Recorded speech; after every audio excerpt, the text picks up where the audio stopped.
नमस्कार, मैं हूं तुषार और आप देख रहे हैं खबर 100। आइए रुख करते हैं आज की खबरों की ओर, पर उससे पहले एक नजर आज की हेडलाइंस पर।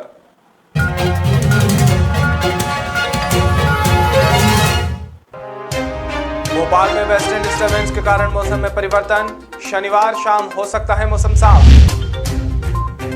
इंदौर में पहली बार होगी अंतर्राष्ट्रीय कॉन्फ्रेंस, डॉक्टर नेमनाथ जैन करेंगे नेतृत्व। इंदौर में नगर निकाय चुनाव संग्राम शुरू, आप भी चुनावी दंगल में कूदा। पश्चिम बंगाल की मुख्यमंत्री ममता बनर्जी पर इंदौर सांसद ने साधा निशाना, पूरी घटना को बताया राजनीतिक नौटंकी।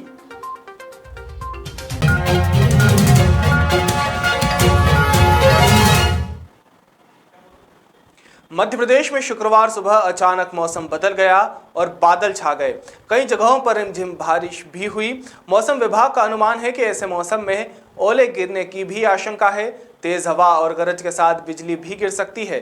शनिवार शाम तक मौसम साफ हो सकता है। तापमान में मामूली अंतर भी आ सकता है। मौसम वैज्ञानिक एच.एस. पांडे के अनुसार वेस्टर्न डिस्टर्बेंस के कारण मौसम में परिवर्तन हो रहा है।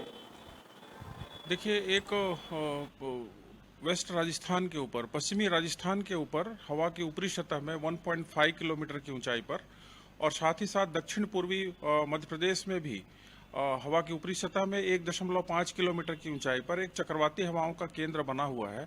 इन्हीं दो सिस्टमों के कारण पूरे प्रदेश में ये बादलों की स्थिति दिख रही है और लगभग पूरे प्रदेश में जो है ना आज और कल ये स्थिति देखने को मिली है और बारिश दर्ज की गई है। गुना में पिछले 24 घंटों में 12.6 मिलीमीटर वर्षा दर्ज की गई है। छुटपुट बारिश पूरे प्रदेश में कहीं कहीं ओलावृष्टि भी होने की जानकारी प्राप्त हुई है।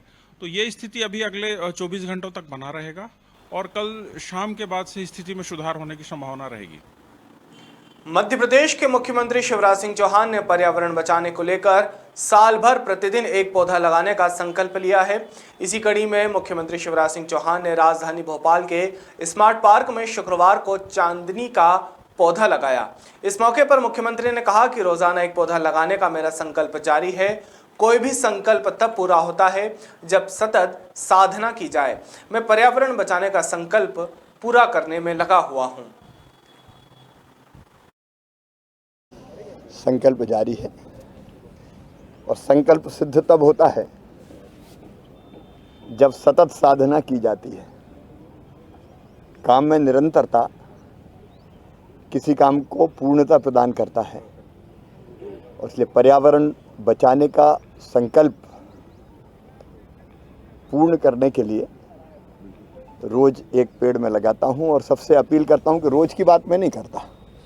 उस दिन भी मैंने रोज की नहीं कही थी कलेक्टर से कॉन्फ्रेंस में। मैंने ये कहा था कि जब जिसका जन्मदिन हो, एक स्थान शहर में ऐसा होना चाहिए कि हम अपील करें कि जन्मदिन जिसका हो वो लगा जाए, शादी की वर्षगांठ हो वो लगा जाए, बच्चों का जन्मदिन हो वो लगा जाए, या माताजी पिताजी की पुण्य स्मृति में लगा जाए। तो सहज ही खुशी के अवसरों पर हम पेड़ लगाएंगे तो पर्यावरण बचाने के काम को आंदोलन का रूप दे देंगे और पर्यावरण बचाने में बहुत महत्वपूर्ण भूमिका का निर्वाह करेंगे। इंजीनियरिंग के प्रमुख पहलुओं में से एक अनुसंधान और विकास है, जो किसी भी इंजीनियरिंग संस्थान की प्रगति के लिए रीढ़ की हड्डी साबित होता है। इसी सफलता को लेकर इंदौर के Prestige institute of engineering management and research centre एक अंतर्राष्ट्रीय कॉन्फ्रेंस का आयोजन करने जा रहा है, जहां कॉन्फ्रेंस 9 अप्रैल को आयोजित होगी, जो 2 दिवसीय रहेगी। इस कॉन्फ्रेंस का आयोजन प्रेस्टीज एजुकेशन फाउंडेशन के तहत पद्मश्री अवार्ड से सम्मानित डॉक्टर नेमनाथ जैन के नेतृत्व में होगा। ये एक वर्चुअल कॉन्फ्रेंस रहेगी जिसमें इंजीनियरिंग, प्रबंधन और कृषि जैसे प्रमुख विषयों पर करीबन 15 देशों के प्रसिद्ध अंतर्राष्ट्रीय वक्ता शामिल होंगे।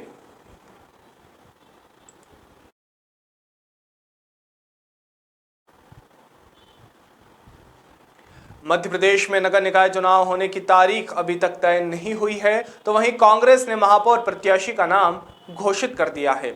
दूसरी ओर भाजपा भी अपना पत्ता नहीं खोल रही है। इसी सब के बीच तीसरे मोर्चे के रूप में उभर रही आम आदमी पार्टी ने भी इस चुनाव में अपने प्रत्याशियों को लेकर काफी उम्मीदें बना रखी है, जिसको लेकर आपने भी चुनाव की तैयारियां शुरू कर दी है। इसी कड़ी में गुरुवार दोपहर को दिल्ली से आए आपके पर्व रक्षक दिनेश प्रताप सिंह ने आम आदमी पार्टी की ओर से चुनाव लड़ने वाले दावेदारों से बात की और उनके बायोडेटा लिए। आम आदमी के पर्यवेक्षक के मुताबिक पहले चरण की सूची में 106 लोगों के नाम तय हो गए हैं, वहीं जल्द ही दूसरी सूची भी आ जाएगी।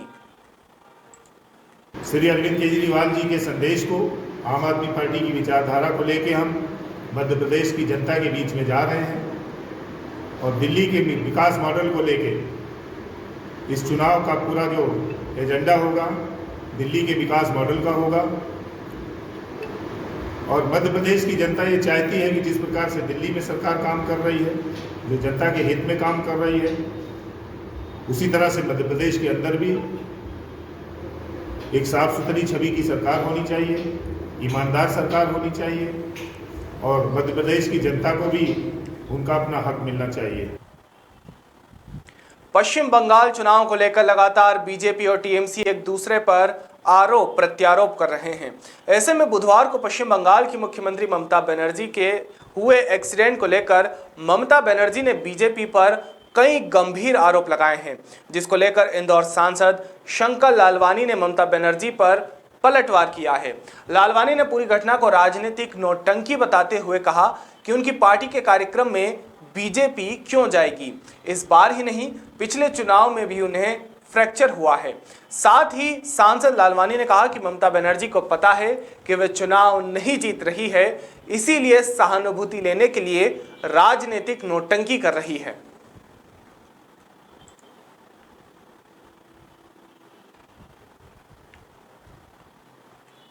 एक और जहां मध्य प्रदेश सरकार पर्यावरण की सुरक्षा के लिए ज्यादा से ज्यादा पेड़ लगाने के लिए जनता को प्रोत्साहित कर रही है, वहीं दूसरी तरफ गंधवानी थाना क्षेत्र में आने वाले गांव मलहेरा में लगभग 50 साल से भी ज्यादा पुराने हरे भरे पेड़ों की कटाई जोरों पर चल रही है।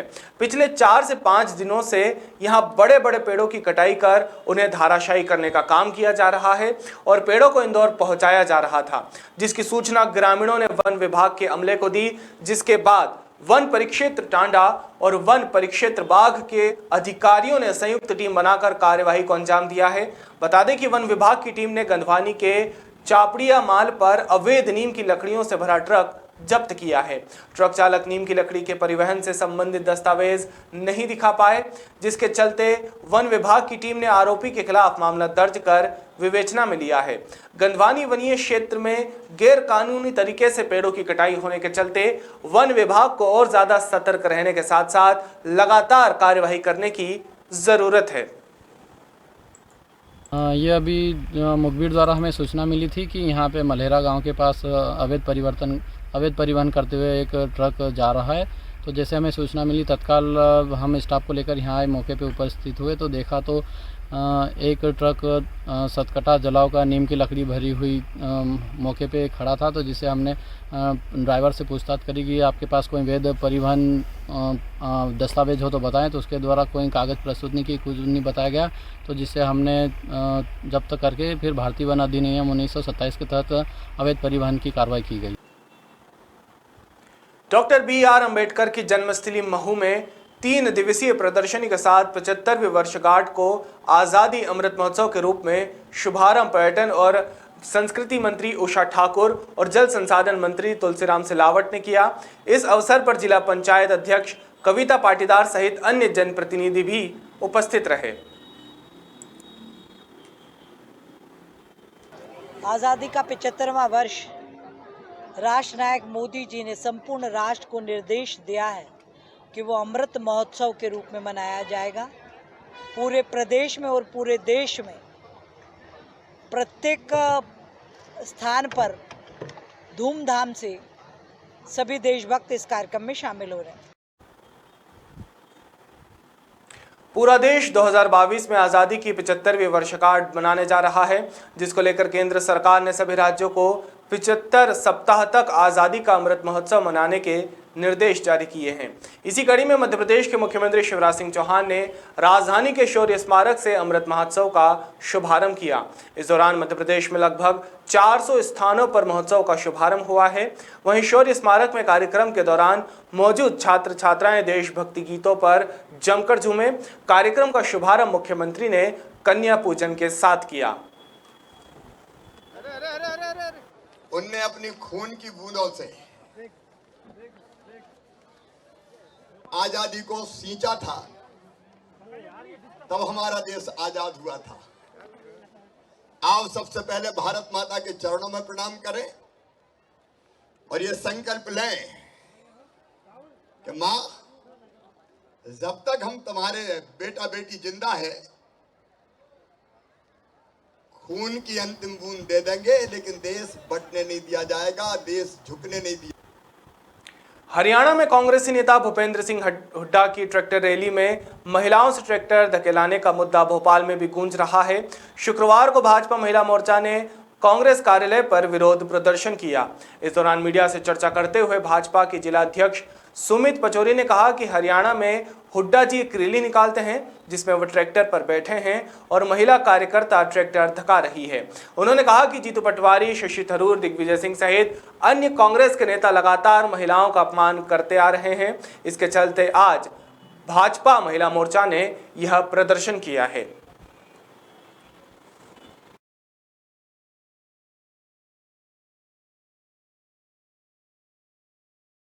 जी हरियाणा में एक रैली निकालते हैं और वो खुद ट्रैक्टर पर बैठे हुए दिख रहे हैं और वहाँ की महिला कार्यकर्ता उस ट्रैक्टर को धकाती हुई दिख रही हैं, हल को धकाती हुई दिख रही है। लगातार कांग्रेस महिलाओं का अपमान करती आ रही है।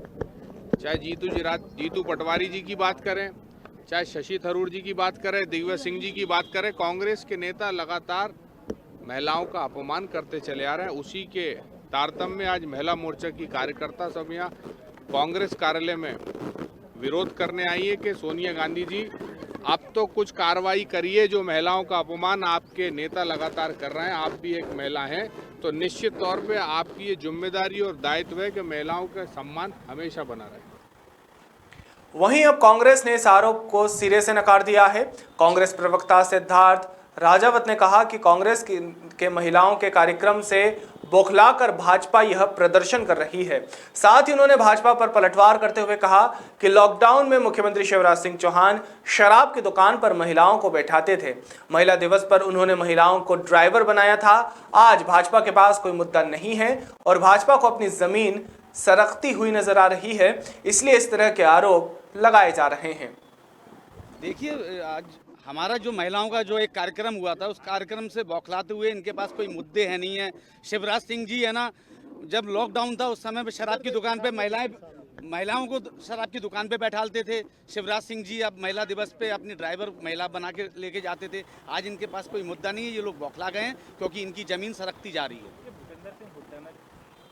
इंदौर की महिला थाना पुलिस को बड़ी सफलता हाथ लगी है। पुलिस ने लुटेरी दुल्हन के मौसा मौसी को गिरफ्तार किया है। बता दें, लुटेरी दुल्हन 5 राज्यों में 4 झूठी शादी कर चुकी है। मामले में लुटेरी दुल्हन के खिलाफ एक व्यक्ति ने डाक के जरिए पुलिस को शिकायत की थी, जिसके बाद पुलिस ने कार्यवाही करते हुए 2 लोगों को गिरफ्तार भी किया है। लेकिन लुटेरी दुल्हन अभी तक पुलिस की गिरफ्त से बाहर है, जिसकी तलाश लगातार की जा रही है। ये एक फरियादी हमारे पास बाय पोस्ट एक शिकायत आई थी, जिस पर से जांच की गई और उसमें पाया गया जांच में, जैसे कि एविडेंस वगैरह आवेदक ने बताए हैं जो राजस्थान का है, उसने जो एविडेंस दिए हैं उसके आधार पे ये चीज़ें पता चली है कि एक महिला जो है वो उपनगर में रहती है, जिसके द्वारा अपने मौसा मौसी के साथ मिलके और 4 शादियाँ की गई है। प्रत्येक शादी करने पे वो पैसा लेते हैं और जेवर वगैरह लेके और वो महिला अपने ससुराल से चली जाती है और फिर 2-4-6 महीने बाद वो एक नई शादी करती है। रतलाम जिले के जावरा में उज्जैन लोकायुक्त ने कार्यवाही की है। जावरा नगर पालिका के सीएमओ नीता जैन के कार्यकाल में अधीनस्थ कर्मचारी विजय सक्तावत को 18,000 की रिश्वत लेते हुए रंगे हाथों गिरफ्तार किया गया है। ये रिश्वत ठेकेदार पवन भावसार ने पेंडिंग बिल भुगतान को लेकर की थी। ठेकेदार पवन ने लोकायुक्त उज्जैन को शिकायत की थी, जिसके बाद ये कार्यवाही की गई है। ये नगर पालिका परिषद जावरा में इन्होंने कुछ ठेके पर काम लिए हुए थे और इनके जो बिल थे करीबन 14-15 लाख का में से करीबन 10-11 लाख के इनके पेमेंट हो गया था। करीबन 50-60 हज़ार रुपये इनका पेमेंट शेष था और इनकी जो एफडी थी वो नगर पालिका में जमा हुई थी। तो ये इन्होंने पुलिस अधीक्षक को शिकायत किया लोकायुक्त को 9 तारीख को कि इनकी एफडी और शेष पेमेंट करने के लिए जो 3% के हिसाब से जावरा की सीएमओ है नीता जैन, उनके द्वारा मांग की जा रही है, जिस पर से उन्होंने मुझे निरीक्षक बसंत श्रीवास्तव को तस्दीक करने दिया। तो मैंने 9 तारीख को इनकी रिकॉर्डिंग कराई गई। 9 तारीख को इन्होंने बोला कि आप सत्तावत बाबू से बात कर लेना और मेरा जो लगेगा वो मैंने सत्तावत को बता दिया। रतलाम के पास बाजना में एक युवती की मौत के बाद परिजनों का अमानवीय चेहरा सामने आया है। युवती ने जहर खाकर आत्महत्या कर ली, जिसके बाद युवती के प्रेमी पक्ष व माता पिता पक्ष के लोग 3 दिन से अपने झगड़े में उलझते रहे और मृतका के पोस्टमार्टम के लिए जिला अस्पताल नहीं पहुंचे। पुलिस 3 दिन तक परिवार के आने का और कार्यवाही करने का इंतजार करती रही। 3 दिन बाद दोनों पक्ष रतलाम जिला अस्पताल पहुंचे, जहां पुलिस कार्यवाही के बाद शव मृतका के माता पिता को सौंप दिया गया, लेकिन मृतका के माता पिता ने शव को ले जाने से इनकार कर दिया और शव प्रेमी पक्ष को देने की बात कही। पुलिस से मिली जानकारी के अनुसार मृतका अपने प्रेमी के साथ बगैर विवाह के पति पत्नी की तरह रह रही थी और मृतका ने प्रेमी के घर ही कीटनाशक पीकर आत्महत्या की है। इनका पति पत्नी का है, ये मतलब पति पत्नी थी दोनों। कविता पति संतोष निवासी जामू खानदान के रहने वाले हैं और ये तो पुरानी मालूम है कि मतलब कैसे झगड़ा हुआ क्या हुआ, लेकिन ये मतलब कोई कीटनाशक दवा पी कर ये इसने आत्महत्या की है। और इसके पेयर पक्ष वाले अभी तक आए नहीं थे, आज आए हैं। आज इनका पीएम करा रहे हैं पैनल द्वारा, डॉक्टर के पैनल द्वारा करा रहे हैं और वीडियोग्राफी भी करवाई जा रही है। क्या कुछ कारण आप इन दोनों बात आज पीएम को करा, क्यों नहीं आ रहे थे परिवार में? इसके परिवार वाले कुछ इनका भांजगड़ा होना था, पैसा लेना था, इस कारण से नहीं आए थे और कल इनका भांजगड़ा खुटा है। आज मतलब पीएम के लिए मतलब पीएम करवाने के लिए आए। शादी हुई थी या प्रेम संबंध में घर चली गई? नहीं, इनका प्रेम संबंध था, इनका शादी नहीं हुई थी। अभी के लिए केवल इतना ही। बाकी ताज़ा खबरों के लिए जुड़े रहिए खबर 100 के साथ, जनता की बुलंद आवाज।